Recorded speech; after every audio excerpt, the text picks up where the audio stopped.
ओम शांति। बाबा आकर हमें श्रेष्ठ कर्म करना सिखाते हैं। संसार में तो लोग पाप कर्मों में ही प्रवृत्त पाए जाते हैं। सच तो ये है कि बुद्धिमान से बुद्धिमान व्यक्ति को भी ये पता नहीं है कि पाप कर्म क्या है और पुण्य कर्म क्या है। केवल भगवान ही आकर हमें सद्विवेक प्रदान करते हैं, कर्मों की गुह्य गति समझाते हैं और बताते हैं तुम्हारा ये कर्म भी पाप के खाते में जाता है।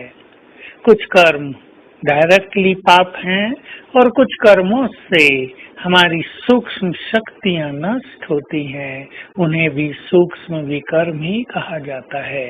मान लो दैहिक दृष्टि, दैहिक आकर्षण, मन में चलने वाले अपवित्र संकल्प, इनसे शक्तियां तेजी से नष्ट होने लगती हैं। व्यर्थ सुनना, व्यर्थ बोलना, व्यर्थ में रुचि रखना, ये भी सूक्ष्म रूप से पाप कर्म है। दूसरों को कष्ट पहुंचाना, दूसरों का धन हड़प लेना, ईमानदारी से कार्य न करना, करप्शन, ये सब पाप कर्म में गिने जाते हैं।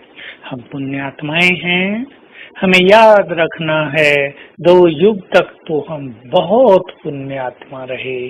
तीसरा युग भी ज्यादा से ज्यादा 90% हमने पुण्य कर्मों में ही व्यतीत किया है। हमारे पुण्य कर्म ही संसार में पुण्यों की सरिता बहाते हैं। पाप का गंदा नाला चारों ओर बदबू फैला रहा है। हमारी प्योर वृत्ति, हमारे प्योर वाइब्रेशंस इसको स्वच्छ करते हैं। तो हम सब याद रखें। देखिए, भगवान वाच, उसने ही आकर केवल कहा काम महाशत्रु है, काम ही सभी पापों का मूल है। तो हम सबसे बड़ा पाप इस काम महावैरी को माने और इससे स्वयं को मुक्त करें। इसी ने मनुष्य को नरक में गिराया है और यही मनुष्य के दुखों का, परेशानियों का, अशांति, तनाव, समस्याओं का कारण भी है। आजकल तो युवा वर्ग में इसकी प्रत्यक्ष अनुभूति की जा सकती है। कैसे इस वासना के कारण अनेक युवक डिप्रेशन में आ रहे हैं। तो हम सभी पुण्य आत्मा बनेंगे।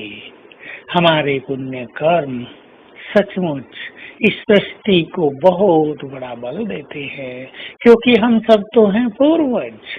हमारे पुण्य कर्मों का प्रभाव संसार की प्रत्येक आत्मा को जाता है।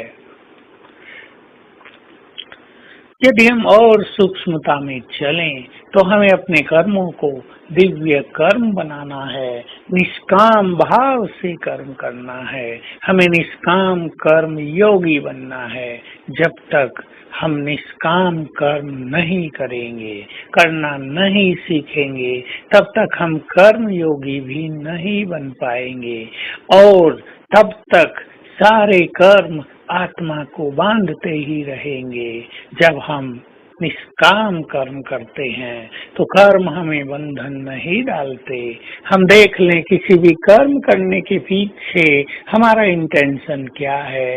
मान लो आप नौकरी करते हैं या व्यापार करते हैं और आपके मन में ये सूक्ष्म भावना है कि मैं अपने बच्चों की पालना के लिए ये सब कार्य कर रहा हूँ, तो बच्चे आपको कर्म बंधन में बांधेंगे।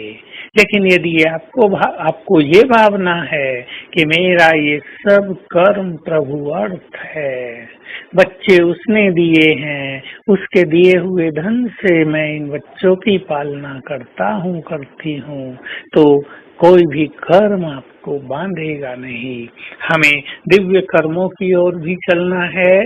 जैसे बाबा के कर्म दिव्य हैं, उसको यदि हम फॉलो करेंगे तो हमारे कर्मों में भी दिव्यता आ जाएगी। जो कर्म पवित्र रहकर निष्काम भाव से किए जाते हैं वो दिव्य बन जाते हैं। तो आज सारा दिन हम अभ्यास करेंगे।